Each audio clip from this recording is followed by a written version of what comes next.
मझौली के शासकीय स्कूल से गायब दरवाजे, खिड़कियां, वन विभाग की निगरानी पर उठे गंभीर सवाल। जिस इलाके में आम लोगों की एंट्री एसडीएम की अनुमति के बिना प्रतिबंधित है, उसी इलाके में सरकारी स्कूल का चैनल गेट, दरवाजे और खिड़कियां गायब हो जाएं तो सवाल सिर्फ चोरी का नहीं, पूरी निगरानी व्यवस्था का बनता है।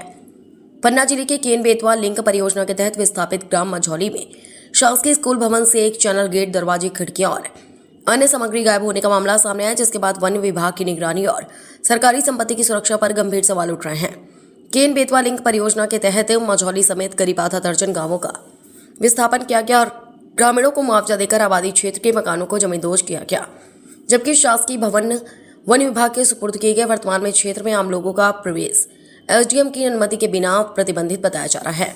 ऐसे में सवाल है कि हजारों रुपए की लागत से लगे सरकारी स्कूल के चैनल गेट, 4 दरवाजे और 3 खिड़कियां आखिर भवन से बाहर कैसे पहुंची और इन्हें किसकी अनुमति से निकाला गया। विस्थापित ग्रामीणों का आरोप है कि स्कूल भवन से निकाली गई सरकारी सामग्री गांव में पूर्व में पदस्थ रह चुके एक शासकीय शिक्षक के घर पर रखी गई और उसका उपयोग भी किया जा रहा है।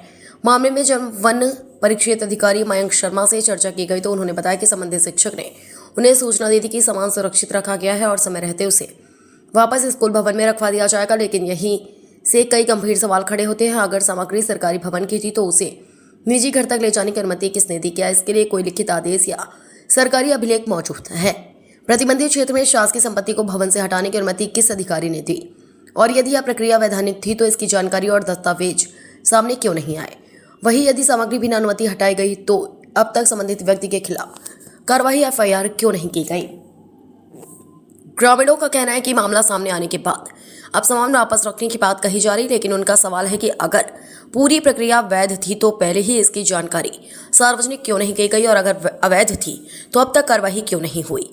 फिलहाल मामला सिर्फ गायब हुए दरवाजों, खिड़कियों और चैनल गेट का नहीं, बल्कि उस व्यवस्था की निगरानी पर भी सवाल है जिसके जिम्मे प्रतिबंधित क्षेत्र में सरकारी संपत्ति की सुरक्षा थी। ग्रामीणों ने पूरे मामले की निष्पक्ष जांच, जिम्मेदार लोगों के खिलाफ एफआईआर और दोषियों पर कड़ी कार्रवाई की मांग की। मामले में लगाए गए आरोपों की आधिकारिक जांच और दस्तावेज सामने आने के बाद ही पूरी तस्वीर स्पष्ट होगी। पन्ना से भागीरथ विश्वकर्मा की खास रिपोर्ट।